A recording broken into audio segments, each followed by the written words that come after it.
This week I attended a Magen David Adom lunch at the RAF Club in London, and I was excited to see paintings of First and Second World War planes, which has been a passion of mine ever since my childhood.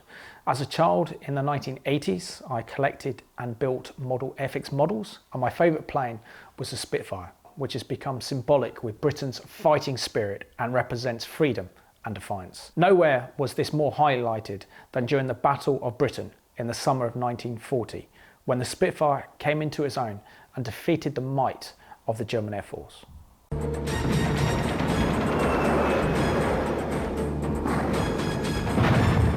After Hitler pushed through Europe and into France, his next conquest, England, stood up to him in defiance. Only 90 miles from the French coast, the British Isles were in danger of invasion from the sea and bombardment from the air. It was in the air war that English pilots of the RAF distinguished themselves and would forever be credited with winning the Battle of Britain. Being in the RAF Club and seeing the beautiful paintings of the RAF fighter planes made me think about the remarkable book which I read on holiday, that was about one of the most incredible instances ever to occur in the history of modern warfare, which had a profound impact upon me and my understanding of the horrific events that occurred during World War II. The book is called A Higher Call, and it's a true story of heroism and chivalry during World War II. The book is based around the events that occurred on December the 20th, 1943, over the skies of Germany, when a US B-17 Flying Fortress bomber on its first mission over Germany got badly hit and struggled to fly. Other controls was a 21-year-old American with one crew member dead and another critically injured. The odds of them returning home to their British base looked bleak. The horror of the US pilot and crew as a German Messerschmitt fighter plane had pulled up on the tail of the US bomber. The German fighter pilot could have easily pulled the trigger to down the damaged US bomber, but instead, at great risk to himself, he escorted the US bomber out of Germany and into safety. I first read about this story in the Mail on Sunday on a flight on my way to Washington, DC back in July 2013. I wanted to know more about this encounter and about the two pilots on that fateful day over Germany 73 years ago. The book, A Higher Call, tells an autobiography account of the two main characters are the German flying ace, Second Lieutenant Franz Stingler, and US bomber Charlie Brown. Franz Stingler was brought up as a devout Catholic in Bavaria in Germany, where his father had served as a World War I fighter pilot. Franz Stigler's life ended in British Columbia, but he was born in the mountains of Bavaria. His father, a World War I pilot. As a young man, Franz and his brother August learned to fly in gliders they built themselves. As they grew up, the Germany they knew was changing rapidly. Adolf Hitler was capturing the imagination of disenchanted Germans. I think a lot of people were hopeless, and a lot of people probably didn't even realize what was going on. Hitler reinstituted conscription. He soon started a world war, the second in a generation. Military service was not an option. Franz, however, chose to train pilots, and while his brother became a fighting ace, soon his fate would be sealed. This was right when his brother had been killed. Mm-hmm. He was allowed to go home. The death of his brother, shot down by the enemy, affected Franz Stigler deeply. The book tells how Franz and his family hated the Nazis, and under Nazi rule, any political dissent would have resulted in the family being put in concentration camps in Germany. When the war broke out, Franz Stingler was flying commercial airlines until he was forced to join the German Air Force, where he became a flying instructor. He recalls that Hitler told the German people that Germany had to go to war against Poland because the Poles were attacking Germany and they had to respond. Germany's annexation of Czechoslovakia and Austria was in defense of the German people living in those countries. As the war progressed, he understood that it was all about military aggression and territorial expansionism. It was the death of his brother August, who he had helped to train as a pilot and who had died in the Battle of Britain, that turned Franz's heart towards hate, and he wanted revenge for the death of his brother, so became a fighter pilot.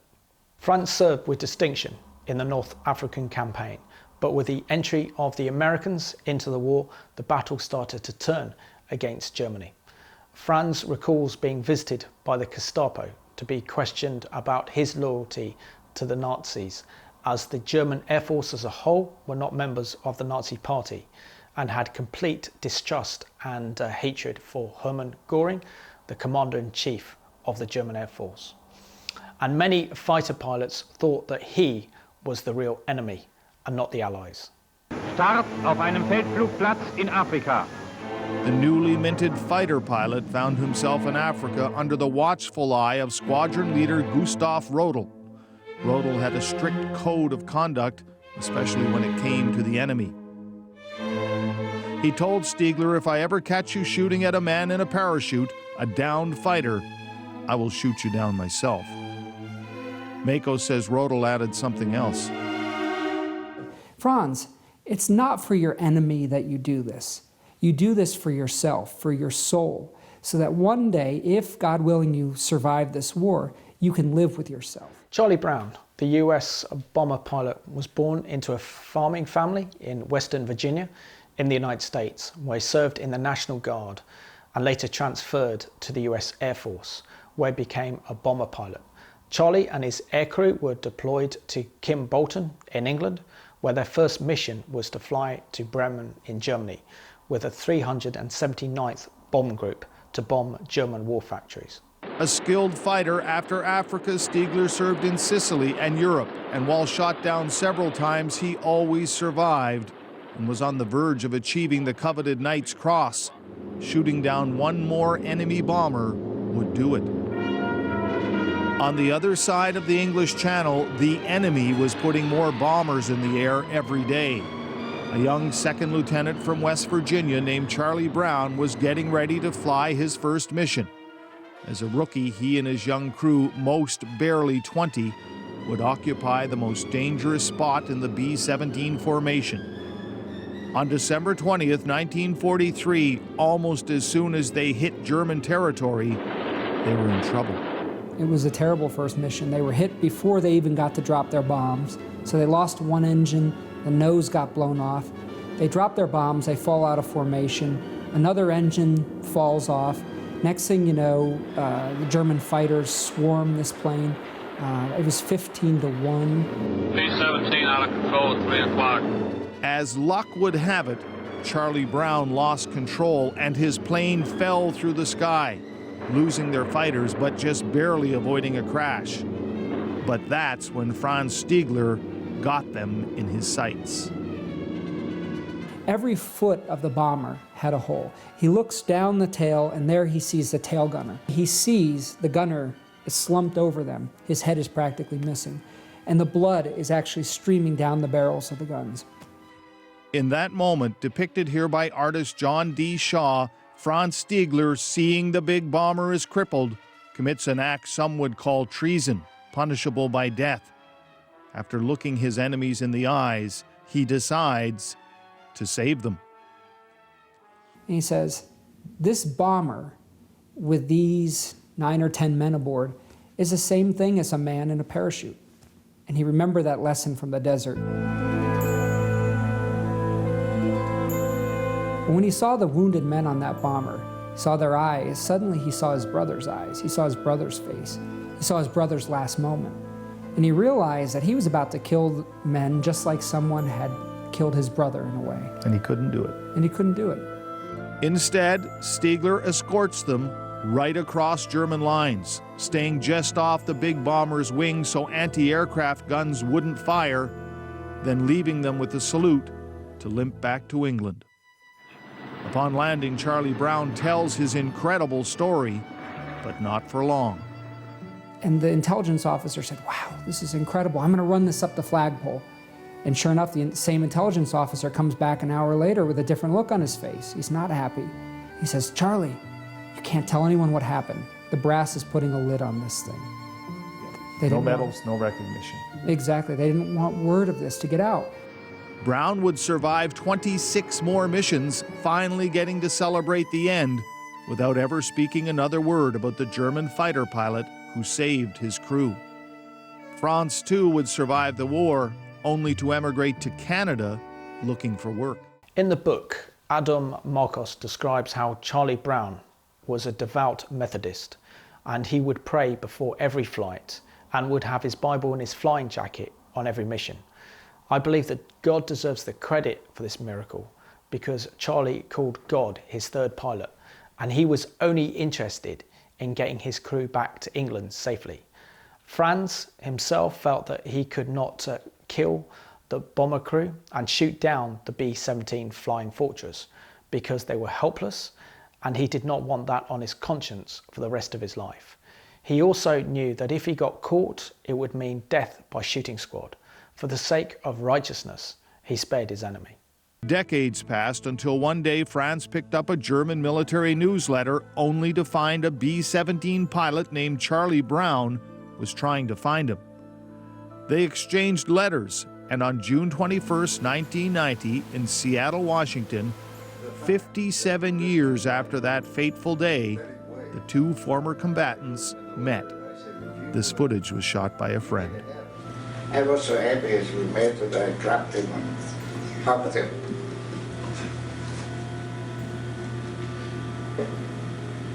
Wasn't easy. It was an emotional moment for Franz Stiegler.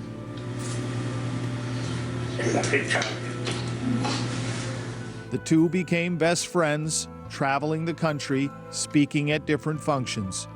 Charlie Brown's nightmares of that fateful day stopped, and he eventually was awarded his country's second highest honor for his actions that day in 1943. Franz and Charlie both died in 2008, just 8 months apart. Franz Stiegler never got his Knight's Cross, but as he often said, he got something much better. This amazing and remarkable story told me that not every German who fought in World War II was a Nazi, and many officers in the German Air Force opposed Hitler and the Nazis. This is a remarkable story of reconciliation, where once two sworn enemies became best friends. The lesson that we can learn from this story is that when we're in real dangerous situations, we can pray and reach out to God, and he listens, as he's the third pilot. It reminds me of the words of the psalmist in Psalm 91, verses 9 and 11. Because you have made the Lord, who is my refuge, even the Most High, your dwelling place. No evil shall befall you, nor shall any plague come near your dwelling. For he shall give his angels charge over you to keep you in all his ways.